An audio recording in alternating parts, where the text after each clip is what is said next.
remember my second official job as a teenager going into adulthood. I worked as a waiter at a restaurant, and in the morning, I worked as food prep. So I'd be in the restaurant all day. I'd get up early, had to prepare the food before the restaurant opened, and then when it opened, I would wait tables all night. Every single night when I came home, I'd have to take my clothes off and put them in a bag because they smelled so much like the restaurant. They smelled like food. And it didn't matter what I did to them, no matter how often I washed the clothes, they always smelled like food. I was constantly surrounded by the yummy food in the restaurant, but I couldn't eat it. It was against the rules. And no matter how hungry I was, I couldn't actually eat the food. I remember one time there was a girl that came to work at the restaurant as a waitress, and she knew the rule, but she was in a situation where she was so hungry the rule didn't matter to her. She just didn't care at that point. It was either I starve or I eat the food.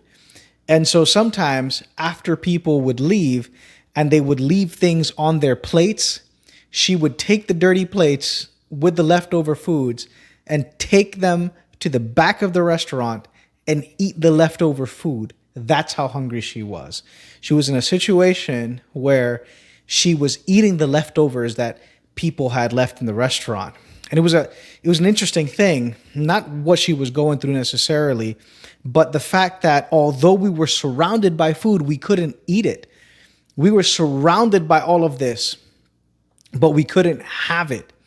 And it's fascinating to me because today's text, it reminds me of this situation of being surrounded by food and still being hungry. And so I'm reading from Matthew chapter 4, verse 18. The Bible says, "And Jesus, walking by the Sea of Galilee, saw two brothers, Simon called Peter, and Andrew his brother, casting a net into the sea, for they were fishermen. Then he said to them, 'Follow me, and I will make you fishers of men.'" And I love this text because the Bible says that they actually go immediately. Verse 20, they immediately left their nets and followed him. So we see here that these men, they're fishermen. This is what they do. This is what they're working in. They are surrounded by food, and yet they're still hungry for something. Something was leaving them hungry in their life in such a way that even though they had an abundance of food, they were still hungry for something more. They immediately, the Bible says, immediately they leave their nets, they leave everything behind, and they follow Jesus. So they're surrounded by abundance. They're surrounded by food. They're surrounded by so much, and yet they're still hungry. The Bible tells us in another place that, in fact, when Jesus first meets them and he gives them this calling, he does this miraculous thing with their trade. He tells them to cast this net on the other side because they had fished all night and they hadn't caught anything. And so when they do what Jesus had told them to do, their nets fill up with fish. And that's when, after that, they come back to shore. Jesus then says, "Well, follow me."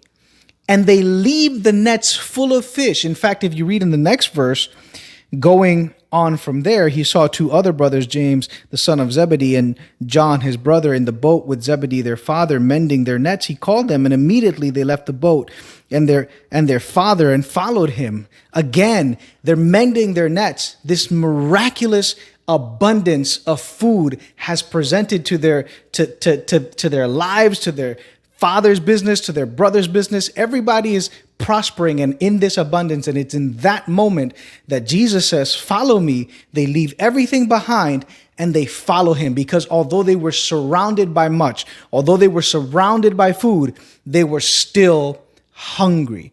And I want to talk about that today, because we can be surrounded by a lot and still feel hungry. We could be surrounded by food and still be hungry for something that transcends what we can put in our mouths and swallow, hungry for more. And that's what these men saw. They wanted more. They wanted something else, something that would fill their spirit, something that would fill their soul. You know, I happen to be lactose intolerant, and it just so happens that whenever I eat something with cheese or with milk or with dairy, I immediately get bloated. And I know if I've eaten something with dairy or with any lactose product because I immediately get bloated. And it's interesting because not just does my belly get bigger whenever I get bloated, but I also feel full immediately. And here's the thing. I want to keep eating because although I feel full, I'm not satisfied. I feel full. I look full. My clothes are tighter. My belt around my waist has to be looser, but I'm full but not satisfied. I'm full of air and gases, but I'm not satisfied, and I want more. And it's interesting because in contrast, these men were surrounded by food and yet were still hungry. And in contrast, the Bible had just talked about in the book of Matthew how Jesus was in the desert with no food, and he was tempted by the devil with something that had to do with food. They said, tell these stones to turn into bread. And Jesus tells him, first of all, he says no, but he tells him, man shall not live by bread alone, but by every word that proceeds from the mouth of God. So he was surrounded by scarcity, and yet he was satisfied. So although he wasn't full, he was still satisfied. So you can be in a situation where you are bloated, and although you feel full, should be full, surrounded by abundance, and still be hungry because you are not satisfied. And in contrast, what Jesus offers is maybe to step into a relationship where it may not seem like you have a lot, but you will be satisfied. You will be satisfied in a relationship with the Father. You will be satisfied in a relationship with God. And that's the invitation that God has for us. He says, come unto me. Come unto me, those who are hungry and thirsty for righteousness. And so here's what I've discovered in my walk with God. I've been in places where I've had a lot. I've had abundance and still been hungering for more, still wanting more money, still wanting more from my relationship with my wife, more from my relationship with my kids, more from my relationship with my parishioners as a pastor, a better car, wanting more. So full in my life, have everything I need, but still hungry, not satisfied. And I've been in a place where I've had nearly nothing, everything stripped away, positions, title, money, and felt full and felt satisfied because God has been with me and has filled me in that way.